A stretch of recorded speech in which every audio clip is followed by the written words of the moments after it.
Patrice Rodriguez, je suis coordonnateur général et aussi président de Parole d'Exclus, qui œuvre au niveau de la lutte contre l'exclusion sociale et économique. En fait, Parole d'Exclus vise à lutter, comme son nom le dit, à lutter contre l'exclusion sociale et économique, évidemment. On a trois grandes sphères d'action, qui est le développement, l'initiative de projets collectifs issus de la prise de parole citoyenne, des projets qui soient à la fois, entre guillemets, novateurs, mais structurants, viables. On a également un volet de défense, d'exercice réel des droits,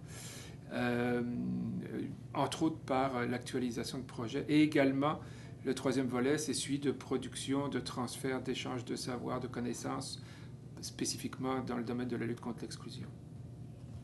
Et assez rapidement, on a réalisé que non seulement le système de valeurs, mais les pratiques mises de l'avant par la Corderie s'adaptaient ou coïncidaient particulièrement bien avec celles de Parole d'Exclus, notamment sur le fait que la Corderie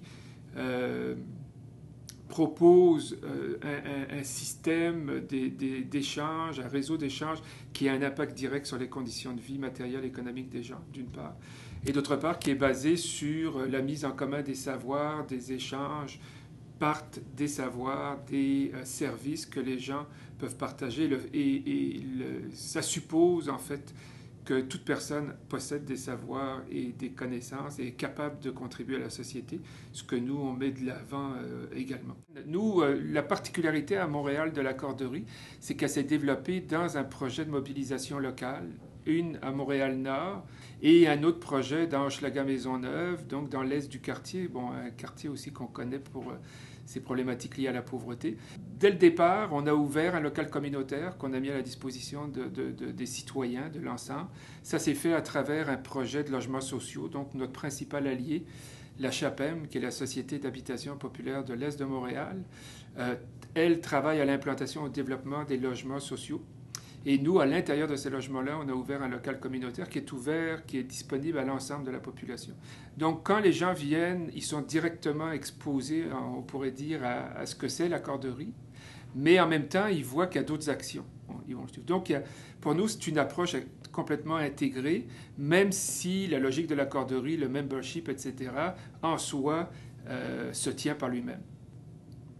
Les objectifs, dans les deux cas, c'est évidemment de bâtir un réseau solide. Alors à Montréal-Nord, on travaille, nous, sur une logique qui est à la fois territoriale, parce que la Corderie, c'est un service de proximité, mais également lié à du logement social. Donc on peut dire qu'on a à la fois une approche liée à un territoire, puis liée à un secteur qui est le logement social.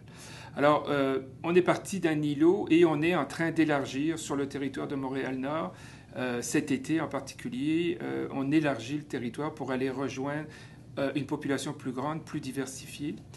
Dans Hochelaga-Maisonneuve, on est dans le même processus, mais nous, on travaille toujours à partir de l'émergence des besoins.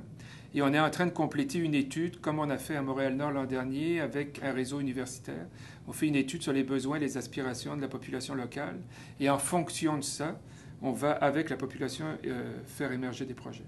Par exemple, toutes les accorderies fonctionnent avec la même base de données qui a été montée par le réseau. Donc, une nouvelle accorderie bénéficie au départ d'un système informatique de toute la gestion des offres et des demandes, production d'état de compte, etc., etc. Là, tout ça, les activités. Donc, un membre à Montréal a accès non seulement à toute la base de données pour Montréal, mais pourrait avoir accès à des services à Québec ou à Trois-Rivières. La façon dont ça fonctionne, c'est que le réseau accorderie s'est constitué de façon autonome par rapport à chacune des accorderies. Il a son propre conseil d'administration, mais on a les accorderies existantes, là, les trois, sont représentées au conseil d'administration de ce réseau-là. Mais en même temps, c'est une co-construction. Le réseau accorderie appelle ça des franchises sociales, où on n'est pas dans une logique McDo, on fait tout partout pareil, mais il y a un modèle auquel on adhère. et en même temps, on l'adapte à chacune des réalités. Bon, comme je vous disais tantôt, la réalité qu'on a, le modèle qu'on a implanté à Montréal avec les logements sociaux, etc., est très différent de ce qui se fait à Québec ou à Trois-Rivières. Mais le fonctionnement de la corderie, dans les 3 cas, on ne verra pas de différence notable entre le fonctionnement et le système d'échange entre les deux.